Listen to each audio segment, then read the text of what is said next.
My name is Rhiannon Trail. I'm the President and CEO of the Economic Club of Canada, and it's my great pleasure to welcome you all here today. 2011 was a big year for the Economic Club. We hosted over 150 events and maintained our position as this country's podium of record. We are now successfully staging events in Toronto, Ottawa, Moncton, Halifax, Calgary, Vancouver, Washington, New York, Miami, and Hong Kong. And through it all, our mandate has remained the same. We are here to educate, encourage thoughtful debate, connect people, and even inspire. 2011 also saw the launch of a program that I am personally so passionate about and proud of, and that is the Junior Economic Club, with a primary focus and mandate on educating Canadian youth about financial literacy. And today is a perfect example of what the Economic Club of Canada is all about. We are honored to welcome Boris Nemtsov, leader of the Russian Democratic Opposition and former Deputy Prime Minister of Russia. Mr. Nemtsov co-founded Solidarity, a new Russian pro-democracy opposition movement, and with the upcoming elections in Russia, today's speech couldn't be more timely.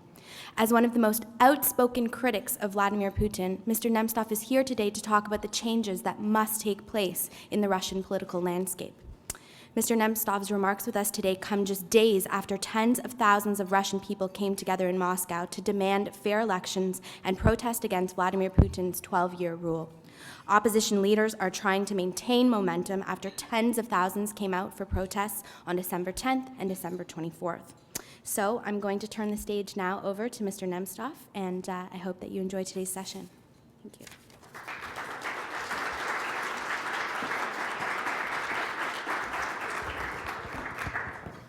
Good morning, ladies and gentlemen. It's a really great pleasure for me, first of all, to visit great country, Canada, and to be with you today in the morning. Well, a few days ago, I took part in one of the hugest anti-Putin rally in Moscow. It was in February 4. In the morning, it was minus 22, a little bit colder than in Toronto. Well, and I was very much in trouble because I was sure just maybe 10,000 of the bravest Muscovites decided to take part in demonstration and rally, but fortunately, it was my mistake. Well, when I came to the streets, I recognized that we have more than 100,000 and minus 20 on the streets. And a lot of Canadians and Westerners and Europeans ask me a question, Boris, what's happened in your country? Putin Russia was and seemed to be very stable, very quiet. Expensive oil gives Putin a chance to pay money, to increase pensions, to increase salaries, to control media, to control business, etc. What's happened? Why 100,000 of people, not just in February, but in December, decided to go to the streets and say, Russia without Putin, no Putin in Kremlin, Putin must go away, etc. Why it's happened? I think that there are a few reasons why it's happened. First is his decision of September 24, when he made a speech in his Congress of his party, the United Russia, when he said, and his small friend Medvedev said that Putin wants to be the president for life.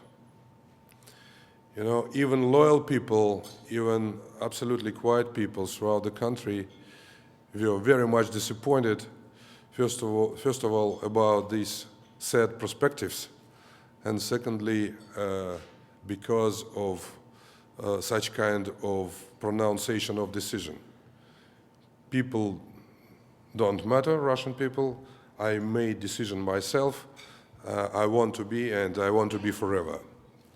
That's why Putin forever is not very good for Russia, is not very good for everybody, and even loyal people understood that. A second reason why people were very much disappointed was December 4 so-called elections. It looks like elections, first of all, but let me tell you that there is no election in Russia at all. There is, and it was special operation how to keep power. Special KGB or FSB operation, how to keep power. First of all, opposition didn't take part in this election at all.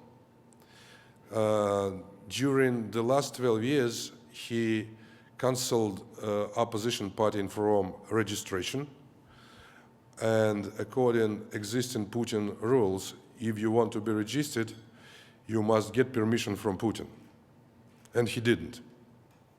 That's why I represent People's Freedom Party. I'm co-chairman with my friend Michael Kasyanov and Vladimir Ryzhkov.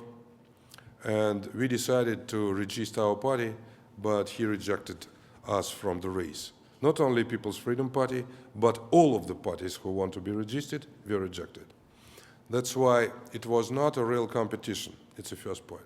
Second, because of censorship on TV, 100% censorship exists during the last 10 years. All of TV stations depend on Putin and is under his control and his team. That's why no debates at all, no discussion at all, no discussion about strategy of Russia, no discussion about foreign and domestic policy, nothing. Yes, there are some special guys like Clown Zhirinovsky who have a great opportunity to speak because he 100% depends on Putin. Yes, there is Stalinist Zyuganov who is not a threat, who is not a danger for Putin, and he has opportunity to take part. And, you know, if you compare Putin, who is not Stalinist, of course, who is just corrupted authoritarian leader, with Stalinist, sometimes Russians have such very specific choice between two shits, right? They decided to choose not Stalinist, but Putin, and this is the main idea of Putin. Well, but terrible event happened in December 4. It was the hugest fraud in the elections in the history of Russia. Putin team stole about 13 million votes. In the city of Moscow, they stole about 800,000 votes. 800,000. They organized real criminal calculations. For example, they had special team who took part in so-called carousel. What does mean carousel? You have special opportunity to vote not one time, but 20 times, for example. From one poll to another, and after that to the third, etc. It's the first point. Second point, even in the case that you voted and control all of the situation on the polls very carefully, it doesn't matter, because your honest protocol transformed to absolutely dishonest information on the website of Central Electoral Committee. And if you compare protocol, official protocol, and results on the website, it differs 13 million votes.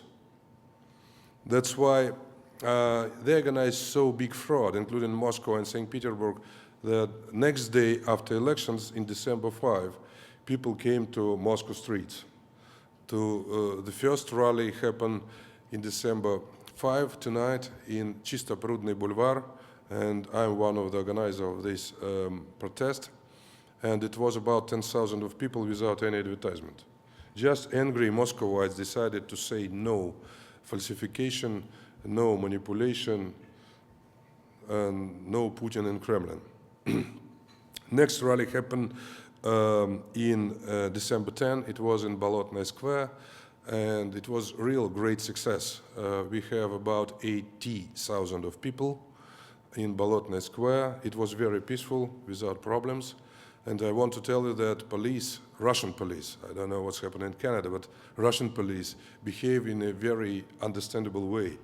If you took part in a rally with a few hundred of people, you have 100% chance to be in jail. If you took part in a rally with 100,000 of people, you have 100% to be very safe. Because police is always with people if you are more than, for example, 50,000. That's why massive rally is a guarantee for safety and insurance for everybody. Well, next rally happened in Sakharov Prospect. It was really very great success, and our demand was freedom for political prisoners, canceling falsificated elections, resignation and investigation of business of Mr. Churov, who is a chairman of Electoral Commission and very close friend to Putin. Well, registration of opposition parties, come back to governors' elections, come back to municipal elections, cancel and censorship, which is absolutely crucial for Russia because we don't have even one independent channel in our country. Well, and organize new parliamentary elections and presidential elections. This is a demand of Sakharov's prospect. One guy and friend of Putin, Mr. Kudrin, who was a minister of finance for many years, for 11 years, he was very much surprised of so many people and so peaceful protest in Sakharov Prospect, and he decided to organize roundtable discussion between Putin and the opposition. It was before New Year. At the first moment, Putin said, yes, this is a good idea, but immediately after New Year, he said no, because I don't know what is the real goal of this opposition team and what they want to do, and who are you to talk with me? Well, in this situation, what is our choice? To continue peaceful and constitutional protests. That's what we want to do and want to continue. Now we face so-called presidential election. A presidential election will be in March 4. Formally, and if you look at the situation, formally it looks like election. We have polls, we have voters, we have even sometimes TV discussion about elections, but this is illusion. This is imitation. This is not an election. Why? First of all, opposition, like in the parliamentary case, opposition didn't take part in this election at all. According to Putin rule, if you want, for example, Nemtsov wanted to take part in elections, right? What should I do? First of all, I must collect 2 million signatures in Christmas days. You know, everybody drank champagne, you know, селедка под шубой, салат оливье, etc. But you must collect 2 million signatures in these days, right? Well, and not only in Moscow, for example, and not only in Yekaterinburg or St. Petersburg, throughout the country. You must collect it in more than 45 regions in Christmas Day, 2 million. But this, it's not enough. After that, you must send these signatures to Putin team and he check, is it wrong signature or this is great signature? And Putin made a decision who will be in race, who will be in the list. He's a player and he is a referee at the same time, right? For example, Yavlinsky collected 2 million signatures and sent it to the Electoral Commission. And Michael Prokhorov did the same. Well, Yavlinsky was rejected and Prokhorov was registered. What's the difference between Yavlinsky and Prokhorov? Difference is very easy. Yavlinsky supported protesters on the streets. He supported what we suggested in Sakharov Prospect and Bolotnaya Square, and he took part in a rally just a few days ago. And Prokhorov had underground agreement with Putin, which is very easy. Don't criticize Putin, first point. Secondly, be quiet. And if I give you some demand, listen to me very attentively. That's why Prokhorov is possible, Yavlinsky is impossible. Well, if you look at the other candidates, for example, like Zyuganov and Zhirinovsky, I have already talked about Zhirinovsky, I don't want to repeat. He didn't criticize Putin, and even Zyuganov. For example, Zyuganov refused to take part in our rally of February 4. You know, we collected more than 100,000 votes, 200 cameras throughout the world. And candidates who have no chance to organize such kind of rally, even in their mind. We suggested them, let you make a statement, but all of them refused. All of them refused, including Zyuganov. Communist Party took part in our rally, but Zyuganov refused to make a statement, being a candidate for the president. 100,000, he refused. What's the reason? Kremlin is against.